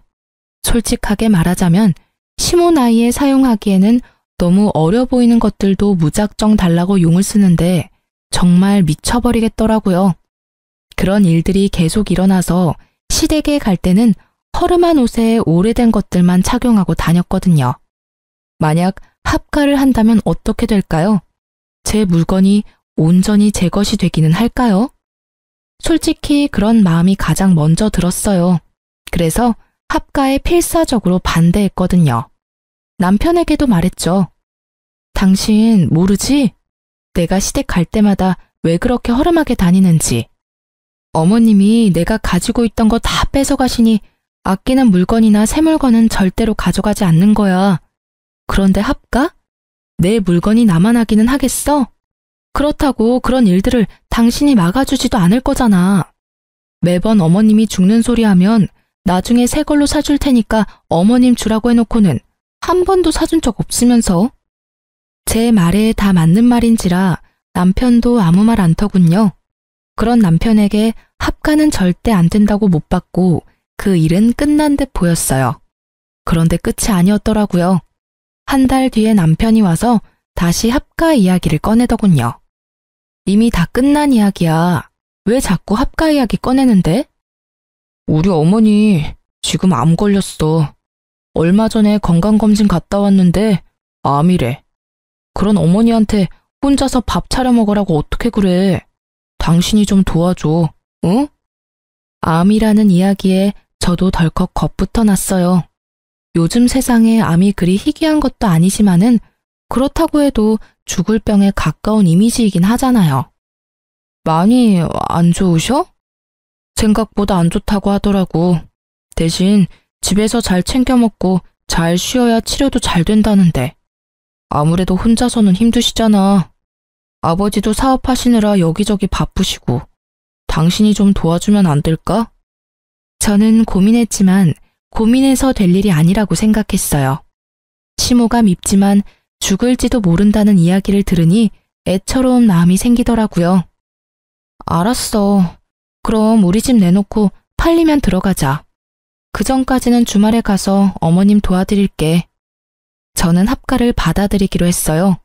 남편은 고맙다며 그 다음날 바로 집을 부동산에 내놨죠.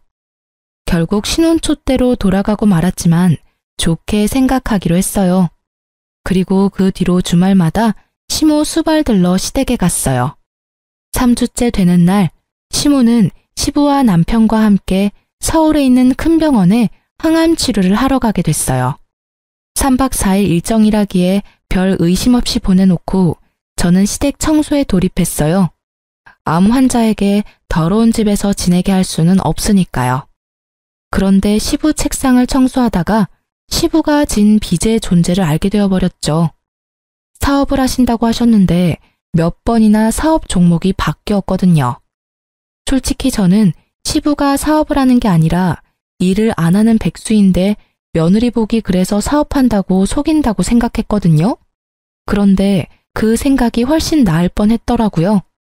시부가 가지고 있는 빚이 정말 어마어마하더군요. 매달 그걸 어떻게 갚고 있는지조차 이해가 안 갈 만큼 돈이 나가고 있었어요. 그걸 보고 저는 또 한 번 기분이 안 좋아졌어요. 시부의 빚이 곧 우리의 빚이 될 날이 다가올지도 모르니까요. 게다가 시모는 죽을 날 받아놓은 환자고, 그렇게 생각하니 진짜 지금 하는 청소도 왜 하는가 싶을 정도로 의욕이 사라져버렸어요.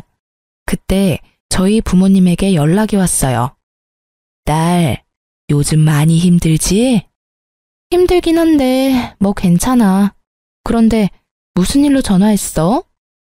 내일 너희 아버지랑 제주도 가잖아. 너희 오빠 가기로 해놓고는 못 간대서. 혹시 너 시간 괜찮으면 같이 갈래?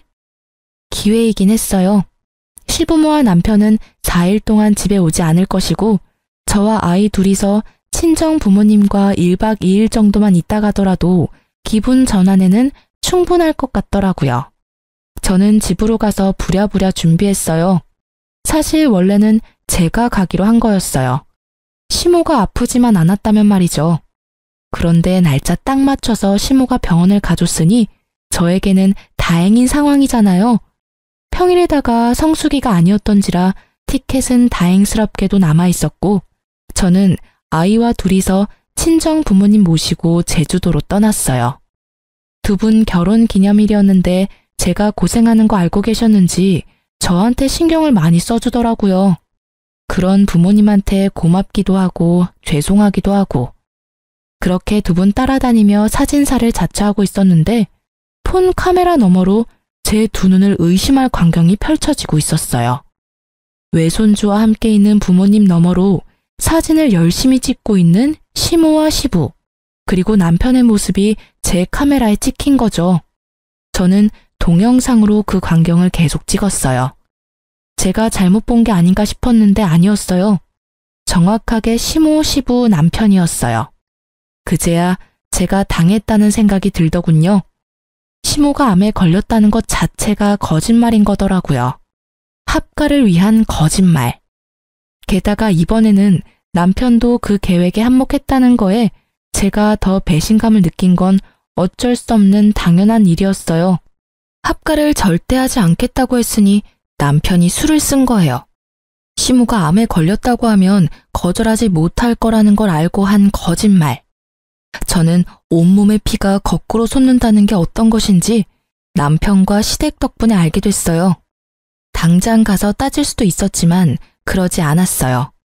대신 내일로 끊어놨던 표를 모레로 바꿨죠. 일정을 더 길게 잡고 저는 잠수를 탔어요. 남편에게 연락을 하지 않았죠. 그리고 시부모와 남편이 제게 거짓말하고 떠난 지 4일째 되던 날, 오후부터 남편에게서 전화가 미친 듯이 오더군요. 문자도 계속 들어왔어요. 화를 내는 문자였어요. 어디냐, 집을 이 꼴로 해놓고 어딜 간 거냐, 엄마 아픈데 너 도대체 뭐 하는 거냐 등등. 되지도 않은 거짓말을 들먹이며 저를 찾는 남편 새끼 연락은 모조리 다 씹어버렸어요. 대신 평소에 하지 않는 SNS를 열심히 했어요. 사진도 올리고 동영상도 올리고. 그러자 남편 놈은 더 화를 내며 연락을 해오더라고요.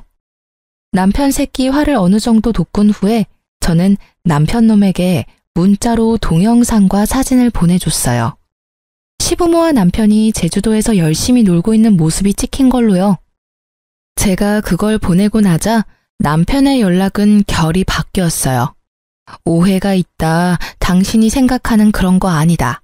그러니 얼굴 보고 이야기하자. 남편 놈이 급한지 계속 그렇게 연락을 해오더라고요. 저는 여전히 답을 하지 않았고 친정 부모님과 느긋하게 돌아왔어요. 돌아온 날은 화요일 낮이었고 당연히 남편은 일하러 가고 없었죠. 저는 천천히 그리고 꼼꼼하게 제 물건부터 챙겼어요. 그리고 우리 아들 것도 챙겼죠. 그렇게 짐 다 챙겨서 저는 친정으로 돌아왔어요. 친정에는 엄마가 제 방을 만들어뒀어요. 제주도에서 이야기를 다 했거든요. 엄마가 무척 화내며 무조건 제게 돌아오라고 했었어요. 그렇게 집으로 돌아가고 그날 저녁 남편에게서 미친 듯이 연락이 오더군요. 당연한 일이었죠. 마누라랑 애 집만 쏙 빠져나갔으니 얼마나 놀랐겠어요? 그러니 미친 듯이 연락이 온 거죠. 저는 태연한 목소리로 전화를 받았어요. 20통의 전화를 무시하고 받은 전화였어요. 여보, 도대체 연락이 왜 이렇게 안 된 거야? 그리고 집에 있던 짐은 다 어디 갔어? 어디 가긴? 다 뺐어. 나 당신이랑 살고 싶지 않으니까 사진 봤으면 이유는 따로 설명 안 해도 되지? 여보, 잠깐만. 나도 할 이야기 있어. 그러니까 일단 와서 얼굴 보고 이야기해. 내가 다 설명해 줄게. 알았어. 그러면 시댁에서 볼래? 어차피 두 분도 아셔야 할 일이고 두 분도 무관한 일도 아니니까. 저는 곧바로 시댁으로 향했어요. 시댁에 가니 시모와 시부, 남편이 앉아 있더군요. 여보, 어서 와. 내가 다 설명할게. 설명이 왜 필요해? 난 내가 본 것만 믿어. 당신이랑 어머님, 아버님이 항암치료 간다더니 병원이 아닌 제주도에서 찍힌 거. 이제 곧 죽을 사람이라면서 제주도에서 열심히 놀고 계셨지. 그리고 당신은 열심히 사진 찍고 있었고. 여보, 미안. 남편이 말을 채 끝내기도 전에 시모가 제게 표독스런 얼굴로 말하더군요. 네가 왜 미안하다고 하니? 전부 다 저 애가 잘못한 거잖아. 네가 처음부터 내 말 잘 듣고 시댁에 충실했으면 이런 일 생기지도 않았어. 네가 뭔데 우리 귀한 아들을 추궁하는 거야? 네가 뭐가 잘났는데, 응? 언제 제가 잘났다고 했어요? 어머님 아들이 못난 거겠죠. 마누라 시댁 식모로 드리려고 열심히 거짓말해서 합가까지 하도록 만드는 남편이 어딨어요? 암에 걸려? 거짓말도 정도껏 해야 넘어가던지 말던지 할 거 아냐. 그렇게 부모님이랑 같이 살고 싶으면 당신 혼자서 같이 살아. 나랑 내 아들까지 그 거짓말에 끌어들이지 말고. 그 나물에 그 밥이라더니 세상에. 거짓말하는 것도 어쩜 그렇게 모자가 똑같을까? 너 지금 말 다 했어? 이 싸가지 없는 년이 어른한테 못하는 말이 없네? 어른이 어른 같아야 말이죠. 어디 가서 말하고 싶으면 실컷 하세요. 저라고 말 못할 것 같아요? 어머님이 저를 식모처럼 부리고 싶어 안달이 나서 암 걸렸다는 거짓말로 쇼를 하는 바람에 내가 이혼했다. 이렇게 말해줄 테니까. 너 어른한테 그게 무슨 말버릇이야? 이런 말다툼은 그만하시죠. 저도 여기 온 이유 따로 있어요. 여기 온 이유? 당신 나랑 대화하려고 온 거 아니었어? 내가 당신이랑 대화를 왜 해? 당신 입에서 나올 거짓말들을 어떻게 믿어? 당해보니까 그런 생각이 들더라고. 어머니가 암에 걸렸다는 거짓말까지 할 정도면 어떤 거짓말인들 못하겠냐고. 앞으로도 당신 말 들을 생각은 없고 내가 여기 온 건 내가 어머님한테 뺏긴 거 돌려받으러 온 거야. 저는 그렇게 말하면서 시모 드레스룸으로 성큼성큼 걸어갔어요. 뒤에서 시모가 와서 말렸지만 시모를 뿌리치고 제가 찾던 것을 다 골라 가져왔어요. 지금 제가 가져온 거 어머님한테 뺏긴 제 물건이에요. 남편이 나중에 똑같은 거 사주겠다고 하고 사준 적 없는 것들이고요. 그러니까 제가 다시 가져가는 게 계산에 맞는 거죠? 안 된다. 그건 네가 나한테 준 거야. 줬다 뺏는 게 어딨어? 줬으면 그만이지. 그거 다 내 거라고. 건들지 마. 이 망할 년 같으니라고. 어머님 거 아니고 제 거거든요. 저는 준 게 아니라 어머님한테 강제로 뺏긴 거예요. 그리고 그거 산 돈이 다 제 월급에서 나온 돈이거든요. 못해도 1,000만 원 되는 금액을 썼는데 그럼 현금으로 주실 거예요? 그리고 망할년? 누가 망할년인데요? 제가 아니라 어머님이겠죠. 며느리를 식모처럼 부리고 결국에는 거짓말까지 줄줄이 해대는 사람이 망할년에 더 어울리지 않나요? 그리고 당신이 말해봐. 똑같은 거 사준다고 해놓고 입 싹 닫았잖아. 이거 놔두고 가면 당신이 현금 나한테 줄 거야? 남편이 아무 말 못하더군요. 저는 한숨 쉬며 시모에게 말했어요. 봤죠? 남편이 현금으로 안 주는 거면 제가 직접 가져가는 수밖에 없네요. 그리고 예전부터 말씀드리고 싶었는데 나이값 좀 하세요. 이런 거 가지고 다닌다고 어머님 나이가 30대로 돌아갈 줄 아시나 본데 그거 완전한 착각이거든요. 아, 그리고 이 가방은 어머님 쓰시던지 버리던지 마음대로 하세요. 제가 시모에게 던진 것은 제일 처음에 시모에게 빼앗긴 가방이었어요. 신혼여행 기념으로 샀던 가방이요. 처음에는 그걸 제일 먼저 돌려받고 싶었는데 이제 필요 없게 됐거든요. 그 가방의 가치는 신혼과 사랑의 추억이었는데 이제 그딴 거 없어졌으니까. 저한테 휴지 조각보다 못한 물건이에요. 그러니까 어머님 가지세요. 필요 없으면 버리시고요. 제 말에 남편이 당황한 듯 저한테 말하더군요. 여보, 당신 진짜로 이혼 생각하는 거야? 내가 거짓말한 건 정말 잘못했어. 그렇지만 그렇다고 그거 한 번으로 이혼은 너무하잖아. 나한테도 기회를 줘야지. 기회? 기회 같은 소리하고 자빠졌네.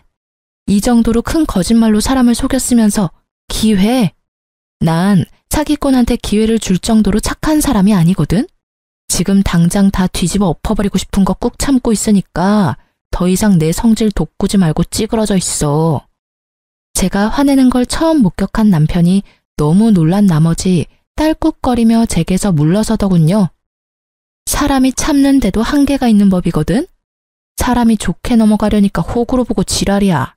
누군 화를 못 내서 가만히 있었겠어? 똑똑히 들어. 나는 절대로 당신 용서 못해. 아니, 안 해. 남편을 향한 막말에 시모는 거의 졸도하듯 주저앉았고 저는 그 사람들 다 놔두고 그 집에서 나왔어요. 속이 어찌나 시원하던지. 그러고 이혼 소송이 진행됐어요. 애가 있어서 그런지 생각보다 오래 걸리더군요. 제게 호되게 욕을 얻어먹은 남편놈은 그때 제 모습에 놀란 건지 이혼을 최대한 빨리 하려 노력하더군요. 그렇게 한 달쯤 지난 어느 날 남편에게 연락이 왔어요. 제발 한 번만 만나달라고요. 갑자기 저 자세로 나온 이유가 궁금해서 만나러 갔는데 뜻밖의 말을 하더군요. 이혼 다시 생각해보면 안 될까? 나는 여전히 당신 사랑하고 이혼은 정말 안 될 것 같아. 저는 이 사람이 뭐 잘못 먹었나 싶었어요. 왜 갑자기 이런 소리를 하나 싶어서 떠봤죠. 무슨 일이길래 또 양념을 쳐? 나 당신이랑 절대로 같이 안 살아. 내 인생에 당신은 해로운 인간으로 확정됐으니까. 여보, 제발 다시 한 번만 생각해봐. 나는 당신이 하라는 대로 다 할 수 있어. 그리고 당신이 원하는 대로 해도 돼. 절대로 합가 이야기 꺼내지도 않고 어머니도 내가 잘 막을게. 제 부모 이야기라면 껌뻑 죽던 인간이 저런 말을 하니 흘려들을 수 없겠더라고요. 사실대로 말해봐. 무슨 일 있지? 나한테 그만큼 욕 얻어먹었으면서도 재결합하자는 이야기를 하는 걸 보니 뭐가 터져도 크게 터졌나 본데? 아버지, 우리 아버지 암 걸리셨어. 폐암. 암? 또? 이번에는 아버지 암이야? 정말 레파토리 지긋지긋하네. 이젠 암 말고 다른 병명 꺼내야 하지 않아? 그거 이미 약발 떨어진 지 오래거든? 아니야, 이번엔 진짜야. 아버지 암 걸렸는데 집에 아버지 보살펴줄 사람이 아무도 없어. 그래서 나더러 재결합해서 수발이나 하라고? 내가 미쳤어? 설사 당신 말이 진짜라도 내가 왜 해? 수발 들라는 건 아니고 내가 다 할 테니까 당신이 집을 좀 맡아주면 안 될까 해서. 낮에는 어차피 어머니가 병간호 할 거고 저녁에는 내가 갈 거야. 그런데 그러면 내가 쉴 시간이 없잖아. 그러니까 당신이 집에서 밥도 좀 해주면 나도 편할 거고. 솔직히 어머니가 제대로 병간호를 못하니까 매번 내가 불려나가거든. 게다가 지금 집에 일 생긴 것도 내가 다 떠맡게 돼서 몸이 10개라도 부족해. 그래서 네가 할 일이 너무 많으니 나더러 다시 돌아와서 그 일 좀 나눠 해라. 그 말이지? 진짜 사람 참 안 변하네. 어떻게 그렇게 이기적인 그대로인지 모르겠네. 내가 왜 당신 대리효도를 해야 하는데? 못하겠으면 포기하면 되잖아. 그런데 왜 그렇게 붙잡고 있어? 애초에 그 이야기가 진짜도 아니겠지만, 그리고 아무리 봐도 내가 손해잖아. 당신이 손해볼 일 아니야. 그냥 당신이 돌아오기만 하면 나도 힘낼 수 있고 아이도 아빠 곁에서 더 안정적으로 클 거고. 헛수작 부리지 말고 그냥 가. 나한테 부탁해서 될 일 아닌 거는 알고 있지? 효도를 하고 싶으면 네가 직접 가서 해. 당신은 그게 문제야. 알아? 당신이 해야 할 일을 매번 다른 사람한테 떠넘기잖아. 그리고 나는 당신 이야기 못 믿어. 믿고 싶은 마음도 없고. 솔직하게 말해서 그렇게 크게 거짓말한 사람을 다시 믿는다는 게 더 어려운 일 아니야? 나는 죽었다 깨어나도 당신 말 못 믿어. 그리고 당신 말 따를 이유도 없고. 그러니까 여기서 삽질하지 말고 차라리 그 시간에 다른 사람이나 찾아. 저는 그렇게 말하고 남편을 버려두고 나와버렸어요. 양치기 소년의 이야기가 생각나더라고요. 양치기 소년의 거짓말에 반응하던 마을 사람들의 기분을 알 것 같았죠. 누가 저 말을 믿겠냐고요. 그래도 혹시나 해서 수소문해 봤더니 시부가 진짜로 암에 걸리긴 했더라고요. 그리고 시모가 시부 수발을 드는 것도 사실이었고요. 남편 놈이 거짓말은 하지 않았지만 그렇다고 모든 걸 이야기한 게 아니란 것도 알았죠. 이혼 전에 제가 발견했던 시부의 빚 말이에요. 사업한다고 여기저기 돈 빌리는 바람에 생긴 빚이었는데 전 남편이 그걸 갚으려고 현재 투잡, 쓰리잡까지 뛰고 있다고 하더군요. 우리가 같이 살던 집까지 팔았는데도 그 빚이 충당이 안 돼서 결국 저녁과 야간 시간대에 일을 한다고 하더군요. 그 소문을 들으니 남편 놈이 제게 와서 그렇게 애절하게 말한 이유를 알겠더라고요. 시부가 벌려놓은 일도 수습해야 하는데 시모는 아예 아무것도 할 줄 모르고 자기 얼굴만 보며 꾸미기 바쁘니 남편 놈이 속 답답한 것도 이해가 되긴 했어요. 그렇다고 제가 가서 도와줄 일은 아니죠. 저와 남편은 이제 남남이잖아요. 남의 집 사정에 왜 발을 들이겠어요? 어쨌든 시모는 결혼 초부터 군기 잡으며 자기 수발 들도록 만들려다가 결국은 본인이 직접 수발 들게 됐어요. 며느리 합가시키려고 암 환자 흉내내더니 결국은 진짜 암 환자 수발을 들게 됐으니 이 정도면 정말 자기가 뿌린 씨앗이죠. 그게 아니라면 천벌일지도 모르겠네요. 저는 아들과 그 집에 나와서 아무쪼록 잘 살고 있어요. 솔직함을 더하자면 물론 순탄하지만은 않았지만 만약 제가 이혼을 하지 않았다면 저 수발과 사업빚이 모두 저에게도 돌아왔을 거라는 생각에 오싹하긴 하더군요. 지금의 시댁 상황을 생각하면 순탄하지 않았던 그날들도 감사해야 할 날들이라는 생각이 들어요. 게다가 지금은 그런 힘든 일들도 다 지나가고 어느 정도 자리를 잡은 상황이거든요. 친정과 친구들이 제일 많이 도와줬어요. 혼자 애를 키우는 것도 쉬운 일은 아니었지만 그래도 주변 사람들의 도움으로 잘 컸다고 생각해요. 만약 홀로 되는 것이 두려워 이혼을 선택하지 않았다면 발바닥에 땀나도록 고생하고 있던 건 제가 되었을지도 모르죠. 만약 남편에 대한 사랑과 신뢰가 있었거나 시부모에게 많은 관심과 배려를 받았다면 그 고생마저도 기꺼이 했을지도 몰라요. 그렇지만 제가 그 집안에서 떨어져 나가도록 만든 건 명백하게 시부모와 남편이었잖아요. 제게는 그 사람들 위해 저를 희생할 이유가 단 하나도 없었어요. 아픈 시부를 놔두고 이혼했다는 말을 사람들에게 들을 때마다 저는 그렇게 이야기해줬어요. 지금도 저는 제가 잘못했다거나 심했다고 생각하지는 않아요. 신뢰와 애정을 먼저 저버린 건 그 사람들이잖아요. 제가 그 사람들을 위해 뭔가를 해줄 필요 따위 없다고 생각해요. 저는 거짓말이 모두 나쁘다고 생각하는 건 아니에요. 걱정하는 마음으로 진실을 말하지 못할 때도 있고 거짓이 상대방을 더 이롭게 할 수도 있다는 것도 알고 있어요. 다만 자신의 이익만을 위해서 상대방에게 거짓말을 하는 행위는 절대로 용서받을 수 없다고 생각해요. 아마 저의 이런 마음은 절대로 변하지 않을 거라고 생각해요. 그만큼 제가 당한 일은 제게 큰 충격을 줬으니까요. 제가 글을 쓰게 된 건 이렇게 골 때리는 이혼 사유도 있다는 걸 들려드리고 싶어서였어요. 만약 누군가가 자신의 이익만을 위해 거짓말을 한다면 부디 그걸 용서하지 마세요. 용서해줬다가는 호구될 수도 있으니까요. 그럼 지금까지 긴 제 사연 들어주셔서 감사합니다. 행복한 하루 보내세요.